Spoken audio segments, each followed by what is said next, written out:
성도 여러분, 오후 예배 시간에 공예배 순서를 살펴보다가 또 성경풀이 시작하면서 창세기 1장 창조 기사를 살펴보는 중이었습니다.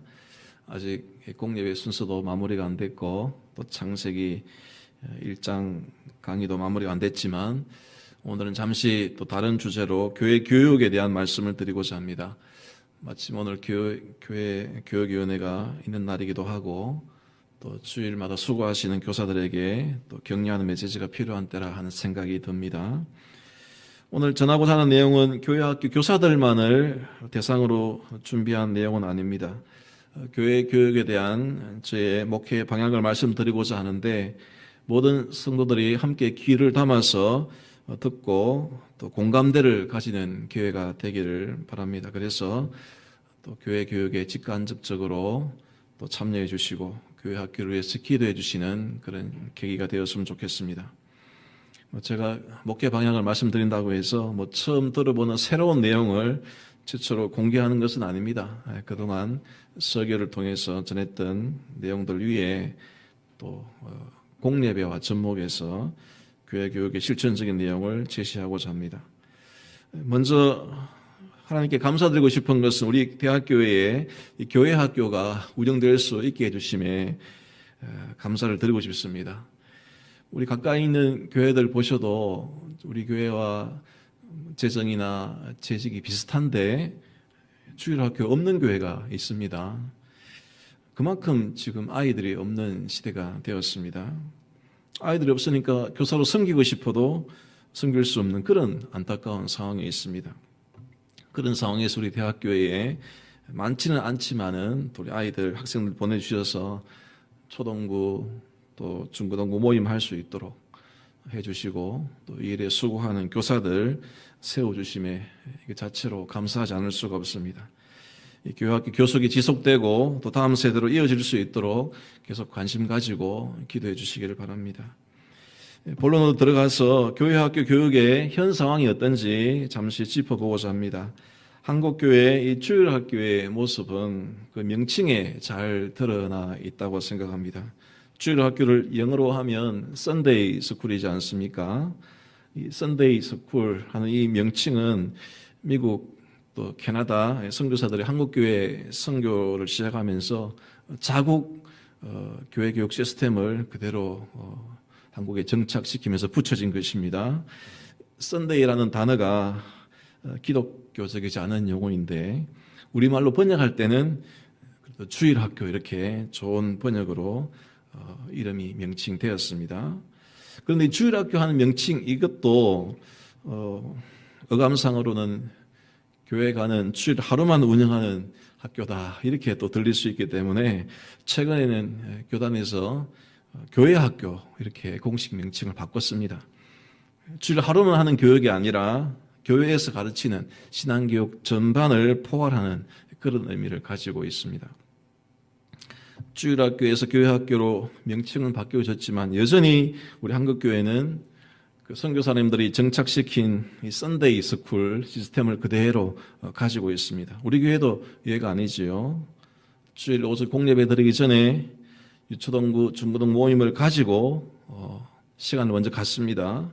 비슷한 연령대, 비슷한 수준대 학생들을 분류해서 가르치는 모습이 일반 학교와 다르지 않습니다. 그런데 저 유럽의 개혁교회 얘기를 들어보시면 이 썬데이 스쿨이 없습니다. 왜 그렇습니까?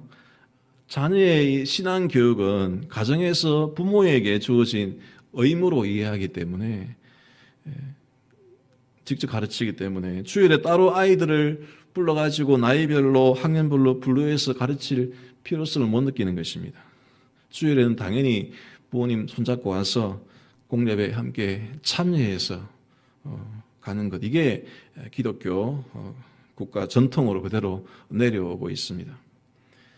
그런 유럽에 반해서 미국에서는 이 학교 시스템이 그대로 교회에 정착이 되었고 또 한국에도 선교사님들을 통해서 이런 시스템이 그대로 정착이 된 것입니다. 이 썬데이 스쿨이 한국교회 교육과 또 복음화에 큰 기여를 한 것은 사실입니다. 주일학교가 없었다면은 불신 가정에서 나오는 아이들 누가 가르치겠습니까? 또 믿는 부모라고 할지라도 자녀를 신앙으로 가르칠 만한 역량이 안 되는 가정에서는 이 교회학교 선생님들의 이 헌신이 영적 부모의 역할을 감당하는 그런 큰 도움이 된 것이 사실입니다. 이러한 주일학교 시스템과 교사들의 헌신과 수고가 지금도 여전히 다음 세대를 양육하고 또 복음 전도의 사명을 이루는 데 귀하게 쓰여지고 있다고 생각합니다. 주일 아침마다 일찍 나오셔서 수고하는 우리 선생님들 그 수고에 다시 한번 감사와 격려를 드립니다. 그런데 이 주일학교 한국교회 이 시스템이 선데이 서클이 기여한 바도 있지만은 그렇지 못한 단점도 상당하다는 것을 또 말씀드리고자 합니다. 이 단점을 잘 보완하고 극복한다면은 우리 교회 전체가 내실을 다지고 또 성장할 수 있는 그런 동력이 될 수 있을 것이라고 생각합니다. 성도 여러분, 우리 교사 여러분, 하나님께서 이 땅에 직접 세우신 제도가 두 가지입니다. 성경에서 볼 때 가정과 교회입니다. 국가는 하나님께서 허락해 주시고 인정해 주신 기관이지 처음부터 제도로 공식화하지 않았습니다. 그래서 이 가정이 모여서 교회를 이룬다는 것, 이건 너무나 중요한 모임이 되는 거죠. 주일에 가족들이 예배당으로 손잡고 와서 온 가족이 함께 한 자리에서 공예배를 드리는 것이 지극히 당연하고 자연스러운 모습이라고 할 수 있겠습니다. 그런데 한국교회 현실이 어떠합니까? 화면을 한번 참고해 보겠습니다. 한 가족이 주일에 교회 나오긴 하는데 각자 드리는 예배가 다릅니다. 막내는 유초동부 가고 오빠는 중고동부 가고 엄마 아빠는 어른 예배라고 하죠. 공예배에 참여합니다. 대부분 한국교회가 이런 식의 형태를 취하고 있고 큰 교회일수록 더 이런 모임이 세분화되고 있습니다. 나이에 맞게 수준에 맞게 그룹으로 구분해서 모이면은 얻을 수 있는 유익이 더 많다고 생각하는 것이지요. 그런 면이 있습니다. 세대 차이가 너무 심하기 때문에 비슷한 세대가 모여서 같은 문화에서 활동하면 세대 차이도 줄이고 공감대도 높아지고 말씀을 전하는 데도 효과적일 것이라 생각합니다. 그럴 수 있습니다. 또 비슷한 또래가 모이니까 친해질 수 있는 친교의 장이 제공되기도 합니다. 그런데 시야를 넓혀서 보게 되면 큰 문제점이 보입니다. 이렇게 각자에게 해당하는 부서 모임만 참여하고 돌아가는 경우가 많지 않습니까? 그러면 같은 교회, 같은 예배당에 나왔는데 자기 부서에서는 예배드리고 돌아가면 같은 예배를 드리는 것이 아니라 서로 다른 예배를 드리고 돌아가는 것입니다. 엄마 아빠는 공예배 설교를 듣고 아이들은 초등부에서만 듣고 중고등부에서는 틀린 내용을 듣는 것은 아니지만 서로 다른 내용의 말씀을 듣게 됩니다. 그러면 이 가족이라고 하는 식구라고 하는 이 공동체가 어떻게 됩니까?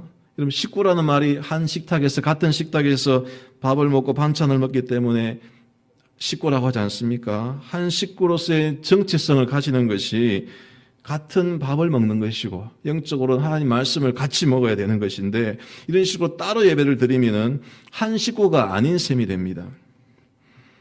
부모가 자녀가 무슨 말씀을 들었는지 알아야 되는데 얼마나 이해하고 있는지 확인을 해줘야 되는데 무슨 말씀을 어떻게 듣고 있는지 어떤 고민을 하는지 다양한 신앙적 대화를 이어가는 것이 어렵습니다. 같이 예배를 안 드리니까 그러한 대화가 이어지기 불가능한 것입니다. 이렇게 세대를 구분해서 계속 예배를 드리게 되면 공예배 참석이 점점 어렵게 되는 것입니다. 부르는 찬양 스타일이 다르고 사용하는 용어가 낯설고 부서의 특성을 고려한다고 배려한다고 하는데 공예배와 부서 모임이 계속 간격과 차이를 벌어지게 만드는 것입니다. 저는 아이가 주일학교는 잘 나오는데 어른 예배를 오히려 주일학교에 너무 적응을 잘해서 어른 예배 오지 못하는 경우를 봤습니다. 주일학교 가면은 음악이 빵빵하고 소리가 크고 막 마음이 쿵쾅쿵쾅하면서 아이들 뛰게 만들고 길을 높여주는데 그렇게 정된 아이가 어린 예배, 공예배 들어오면 이 경건한 분위기에 도저히 적응을 못하는 것을 본 적이 있습니다. 오히려 해가 되는 경우가 있는 것입니다. 중고등부 어떻습니까? 공예배를 정하지 못하고 자기 부서에만 계속 다니다가 나중에 대학교 가면은 요새 보면은 눈치 보면서 중고등부 다니다가 왜 그렇습니까? 안 나오면 부모님에게 혼이 나거나 용돈이 또 끊기고 하니까 어쩔 수 없이 나오다가 학생 때는 참고 나옵니다. 그러다가 고등학교 졸업하면 이제 간섭받지 않겠다 이렇게 하면서 교회를 등지는 경우가 상당히 많이 있습니다. 물론 다 그런 것은 아닙니다. 정말 헌신적인 교사를 만나서 부모 이상으로 신앙 지도를 잘 받는 경우도 있습니다만은 예외적인 경우가 그렇다고 하겠습니다. 중고등부까지는 잘 다니다가 졸업하는 교회를 등지는 경우를 보면 공통점이 있습니다. 부모님들이 자녀 신앙 교육을 교회에다가만 믿고 맡기는 경우가 그렇습니다. 교회 모임에만 참석을 잘 시키면 당연히 신앙이 자랄 것이라고 여기면서 안심을 하는 겁니다. 이것을 자동주의라는 말을 쓰기도 합니다. 신앙 성장에는 이런 자동주의가 통하지 않습니다. 자녀 양육은 1차적으로 부모에게 주신 사명으로 우리가 알고 감당을 해야 됩니다. 이것은 교육자가 가르치는 의무를 회피하려고 하는 말이 아닙니다. 창세기 18장 말씀을 한번 같이 읽어보시겠습니다. 시작. 내가 그로 그 자식과 권속에게 명하여 여호와의 도를 지켜 공의와 정의를 행하게 하려고 그를 택하였나니. 여기까지 읽겠습니다. 하나님께서 아브라함을 택하신 이유를 설명하는 구절입니다.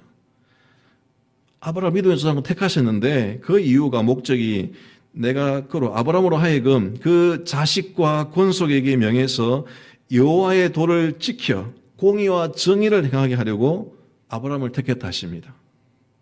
자식에게 여호와의 도, 즉 제자도를 지키고 행하도록 하시기 위해서 택한 것이고 그게 그의 사명이라는 것입니다.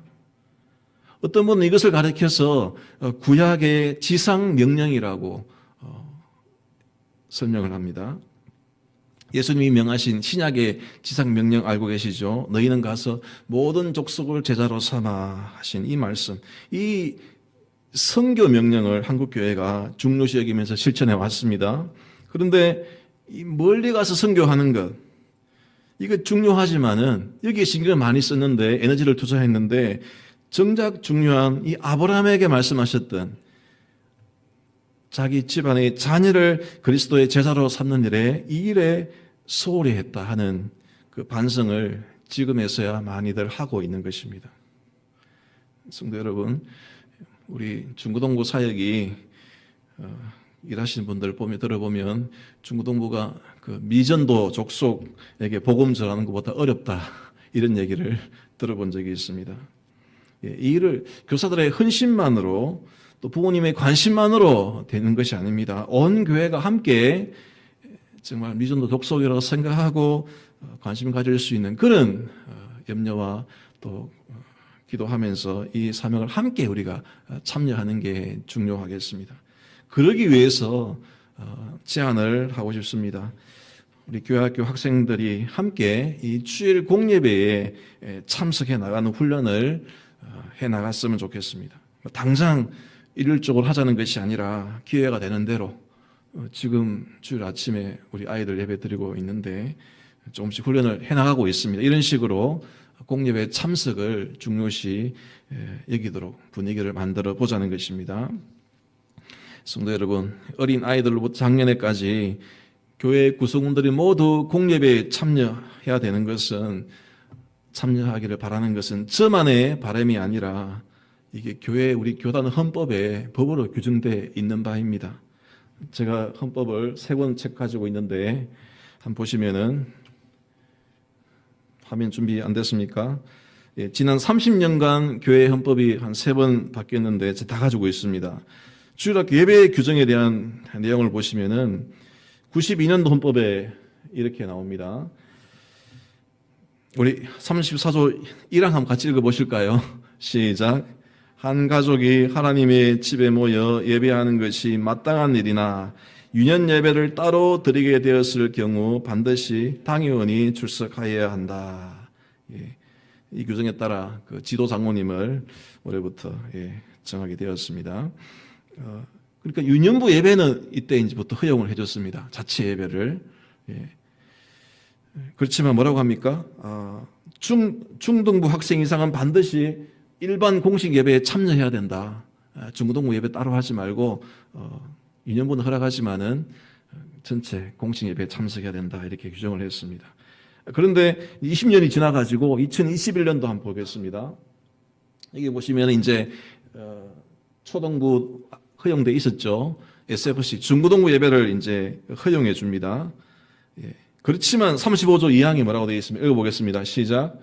중학생 이상은 반드시 일반 공예배에 참석해야 된다. 중고등부 다른 모임 허용하는데 그래도 공식 예배 나와야 되는 게 맞다 얘기를 합니다. 그리고 나서 2024년도 작년에 개정된 거 한번 보겠습니다. 42조 1항 다시 한번 읽어보겠습니다. 시작. 모든 세대는 주일 공예배에 함께 참여하여 예배드림을 원칙으로 한다. 그러면서 2항에 교회 형편에 따라 교회학교 부서별로 따로 예배드리게 되었을 경우, 그러니까 유초등부도 허용했고 또 그 전에 중고등부도 자체 모임을 허용했는데 또 다양하게 더 허용해주고 있는 이제 풀어주는 그런 분위기가 된 거지요.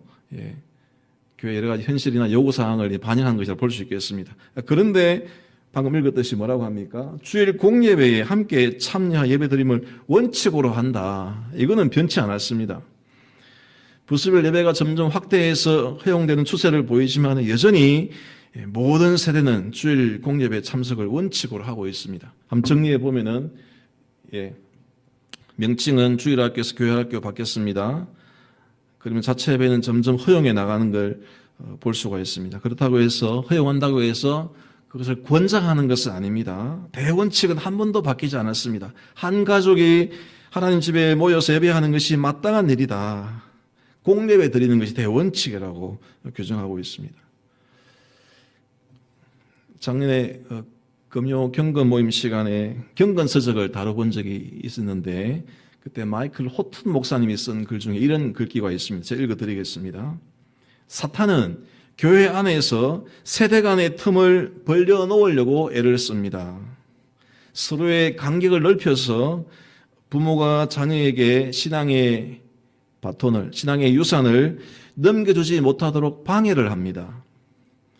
언약이라는 실로 짜여진 연합 공동체를 파괴하기 위해서 세대를 분리시키는 사탄의 계략에 속지 말아야 합니다.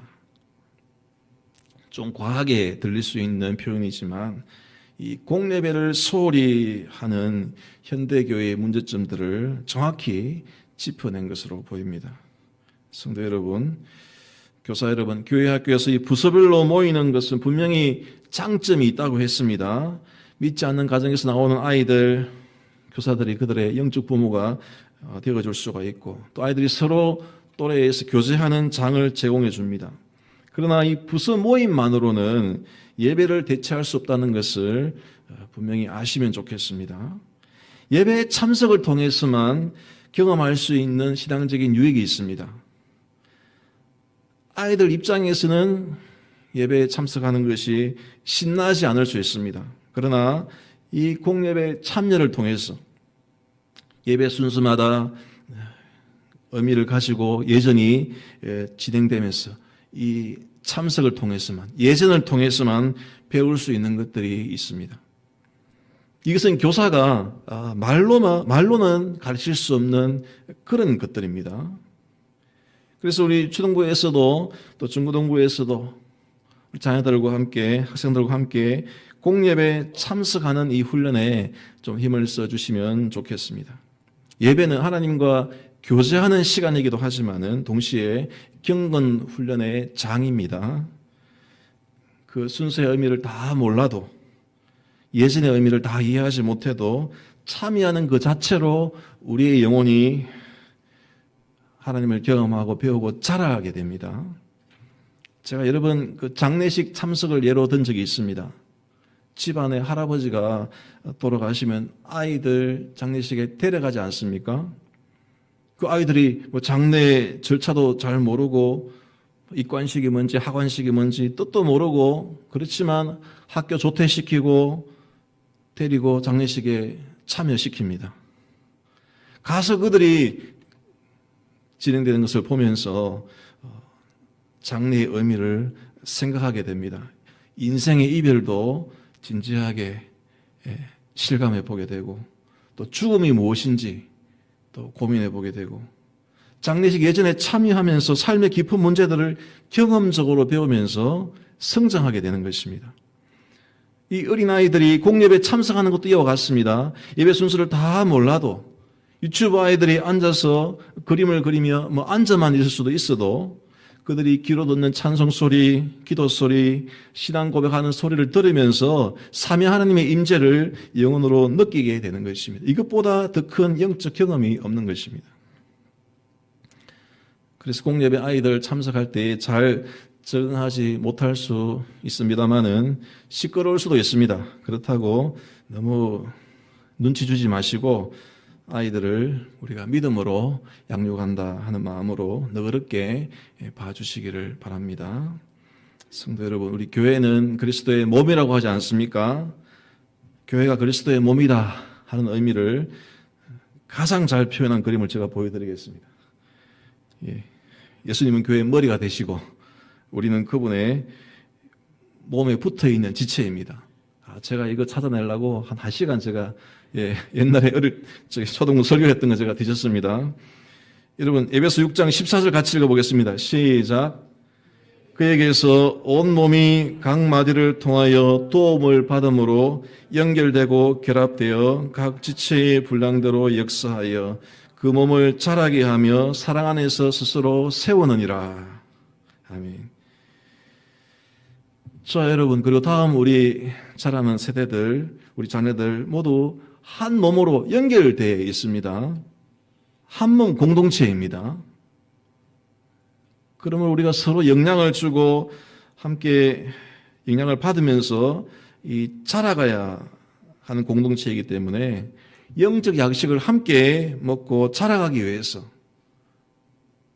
당연히 이 공예배가 우리에게 필요하다 하는 결론에 이를 수밖에 없는 것입니다. 그래서 조심스럽게 한번 제안을 해봅니다. 오늘 교육은혜 나중에 하게 될 텐데요. 우리 모든 세대가 함께 이 공예배 드리는 그런 날을 정해서 한번 주일에 모여보고자 합니다.